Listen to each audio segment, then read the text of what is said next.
వీళ్ళు అగ్రవర్ణ పాలకులు వీళ్ళెప్పుడు కూడా బీసీలను ఉద్ధరించిన పాలకులు కాదు. వీళ్ళు సమాజాన్ని పట్టి పీడించి సంపదను కొల్లగొట్టినటువంటి నయా రజాకారులు. వీళ్ళు నయా రజాకారుల వారసులుగా ఈ పరిపాలకులు ఇప్పుడు కనిపిస్తూ ఉన్నారు మనకి. ఎట్లా? దీనికి సాక్ష్యమైంది. నేను అనేక సార్లు తెలంగాణ రాష్ట్రానికి ఇటు ఉమ్మడి ఏపీ కానీ ఒక్కసారి కూడా బీసీ ముఖ్యమంత్రి కాలేదు అనేటువంటి లెక్కలన్నీ బయటపెట్టినాం, చెప్పినాము. తెలంగాణ రాష్ట్రానికి వీళ్ళు ఎట్లా కొల్లగొట్టిరు, భూములు ఎట్లా కొల్లగొట్టిరు, భూములు ఎట్లా నిజాం నుంచి జారిపోయినటువంటి భూములు బీసీలకు పేద వర్గాలకు దక్కకుండా మళ్ళీ జాగీర్దారులకు జమీందారులకు వాళ్ళకే ఎట్లా దక్కినాయి, ఆనాటి జాగీర్దారు కుటుంబాలే ఆనాటి జమీందారు కుటుంబాలే ఇవాళ అసెంబ్లీలో కూర్చున్నాయి అనేటువంటి లెక్కలతో పాటు ఏ అసెంబ్లీలో ఎంతమంది ఎవరెవరు కూర్చున్నారనేటువంటి డాటా కూడా మీ ముంగడ పెట్టడం జరిగింది ఇప్పటికే. అయితే వీళ్ళు ఇంకా అదొకటే కాదు, ఏం లేకపోయినా సరే కానీ అప్పు ఉండొద్దు అని అంటారు ఊర్ల పొంటి. తిండికి లేకపోయినా సరే కానీ అప్పులు ఉండొద్దురా, అప్పులోడి ఇంటికి రావద్దురా అని అంటారు ఊర్ల పొంటి. ఎస్, మరి నిజాం వదిలిపెట్టినప్పుడు మన ఆర్థిక పరిస్థితి ఏంది, 2014లో ఆర్థిక పరిస్థితి ఏంది, ఆంధ్ర వాళ్ళు వదిలిపెట్టినప్పుడు ఇప్పుడేంది ఆర్థిక పరిస్థితి. ఈ లెక్కలన్నీ మనం పక్కాగా చూసుకోవాల్సినటువంటి అవసరం ఉంది.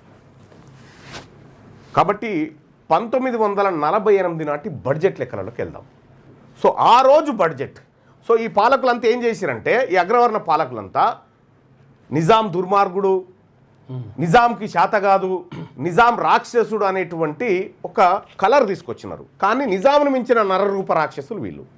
ఒకవేళ నిజామే రాక్షసుడు అయితే అంతకు మించిన నరరూప రాక్షసులు వీళ్ళు. ఏం జరిగింది లెక్కలు ఒక్కసారి చూద్దాం. ఒకసారి బోర్డు పెడితే 1948 ముందు 48 బడ్జెట్ అంటే అంతే కదా. ఇది 1948 నాటి బడ్జెట్ అంటే నిజాము రాజ్యం, నిజాము ఈ రాజ్యాన్ని వదిలిపెట్టిపోయేటప్పుడు జరిగినటువంటి బడ్జెట్ లెక్కలు తీసుకుందాం. నిజాం మనకు ఈ రాజ్యాన్ని వదిలిపెట్టే నాటికి లెక్కలు తీసుకుందాం.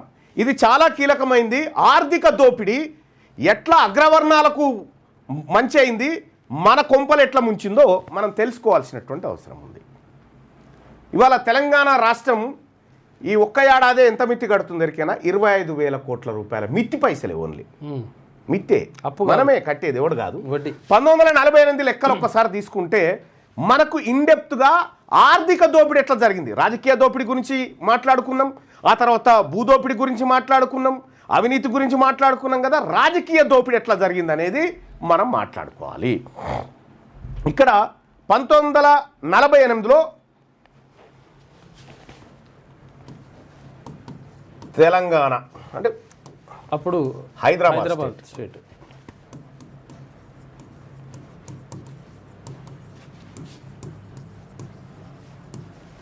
మొత్తం హైదరాబాద్ స్టేట్ బడ్జెట్ ఎంత ఉంది 1948లో? 29 కోట్ల, అంటే ఆదాయం కింద చూడండి దీన్ని, 29 కోట్ల 26 కోట్ల 26.9 కోట్లు. అప్పుడు నిజాం సిక్కా ఆ రోజుల్లో 26.9 కోట్ల రూపాయలు అప్పుడు ఆదాయం. ఖర్చు ఎంత? తెలంగాణ అప్పటి హైదరాబాద్ స్టేట్కు ఎంత ఖర్చు మొత్తం అనంటే 25.5 కోట్లు ఖర్చు. అంటే అప్పటికి నిజాం రాజ్యం వదిలిపెట్టిన నాటికి సర్ప్లస్ బడ్జెట్తో వదిలిపెట్టిండు. సర్ప్లస్ బడ్జెట్తో అంటే ఎంత సర్ప్లస్ బడ్జెట్తో వదిలిపెట్టిండు? 1.4 కోట్లు, 1.4 కోట్ల సర్ప్లస్తో వదిలిపెట్టిండు.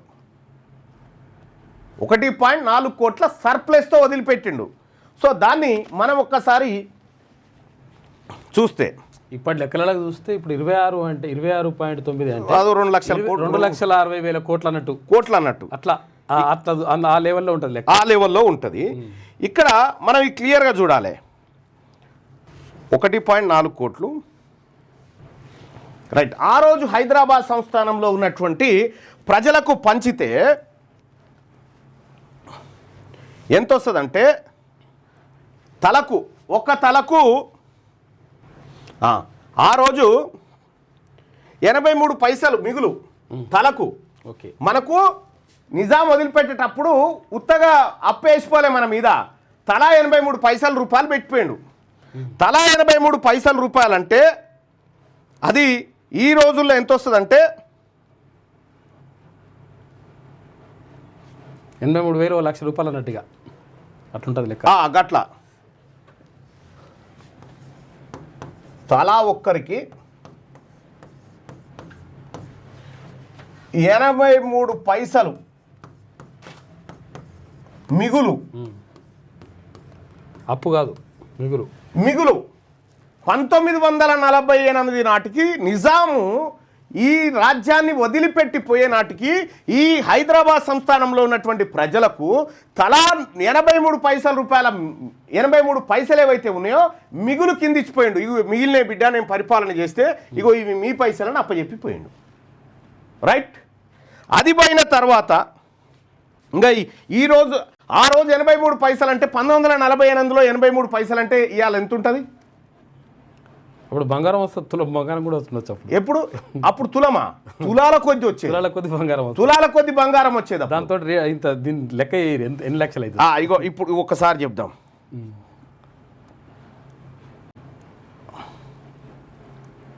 బంగారంలో కొలిస్తేనే బెటర్. బంగారంలో కొలిస్తే బరాబర్ వస్తుంది లెక్క.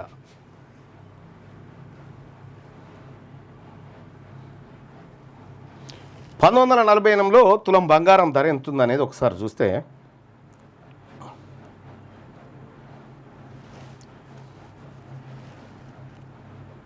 అంటే కరెక్ట్ ఆ కాలంలో దొరకలేదు. డాలర్లు అట్లా కనిపిస్తుంది కానీ ఓకే అంత దొరుకుతుంది. అంటే నిజాం వదిలిపెట్టేటప్పుడేమో మనకి 83 పైసలు తలకు, ఇగో నేను పరిపాలన చేస్తే ఇగో ఖర్చు పెట్టంగా 83 పైసలు తలా ఒక్కరికి మిగిలిన అని చెప్పిపోయిండు. ఇది 1947 నాటికి. ఇక 1956 అంటే ఉమ్మడిగా ఆంధ్రప్రదేశ్ స్టేట్ ఏర్పడ్డప్పుడు ఉమ్మడి ఆంధ్రప్రదేశ్ ఏర్పడడం ముందు 1956 బడ్జెట్. 56 బడ్జెట్ తీసుకుంటే అప్పుడు తెలంగాణ ప్రాంతం హైదరాబాద్ స్టేట్ ఎంత మొత్తం బడ్జెట్ ఎంత అంటే ఆదాయం ఎంత అంటే 38.44 కోట్లు ఆదాయం ఇది.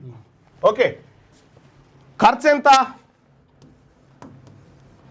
ఖర్చు ఎంత? 38.01 కోట్లు ఇది ఖర్చు. మిగులెంత? 43 లక్షలు.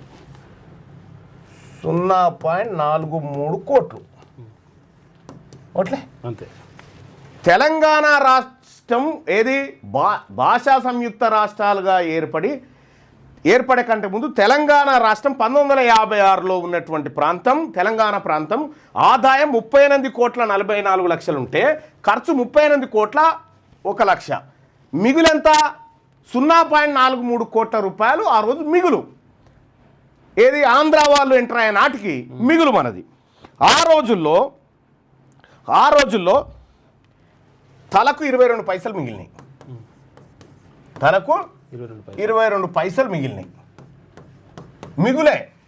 మిగులు బడ్జెటే. తలకు 22 పైసలు మిగులు బడ్జెటే. ఇది 1956లో. ఇక ఆంధ్ర వాళ్ళు పరిపాలించి వెళ్ళిపోయే నాటికి ఎప్పుడు? 2014 నాటికి. 2014 నాటికి లెక్కలు ఒకసారి చూస్తే తెలంగాణ ప్రాంతం ఆదాయం, తెలంగాణ ప్రాంతమే చెప్తున్నా నేను, ఆదాయం ఖర్చు. వీళ్ళు తెలంగాణ ప్రాంతంలో తెలంగాణను వదిలిపెట్టిపోయేటప్పటికి, సీమాంధ్ర ప్రాంతం వాళ్ళు తెలంగాణను వదిలిపెట్టిపోయేటప్పటికి తెలంగాణ ఆదాయం వచ్చేసి 69,340 కోట్లు. ఎంత? 69,340 కోట్ల రూపాయలు ఆదాయం.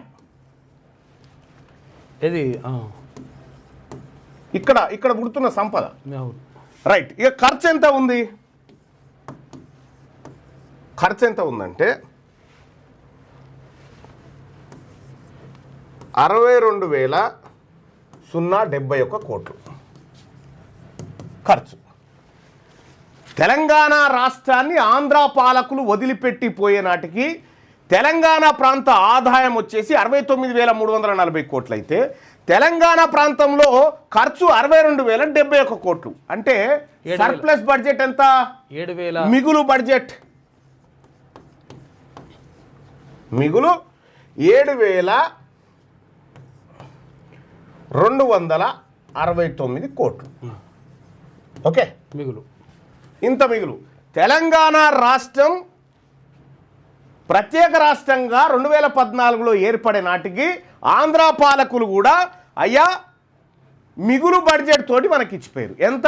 లెక్కల ప్రకారమే. సరే, దాని లెక్కలు 16,000 కోట్ల రూపాయలు అని అంటారు కానీ సరే వాస్తవిక లెక్కల్లోకి పోయినా కూడా 7,269 కోట్ల రూపాయల మిగులు బడ్జెట్తో పోయింది. మిగులు బడ్జెట్తోనే ఏర్పడ్డది ఇల్లు. మన ఇల్లు మిగులు బడ్జెట్తోనే ఏర్పడ్డది ఇల్లు. మీ వ్యాపారం అభివృద్ధి కావాలని కోరుకుంటున్నారా? అయితే వెంటనే క్యూనస్ని సంప్రదించండి.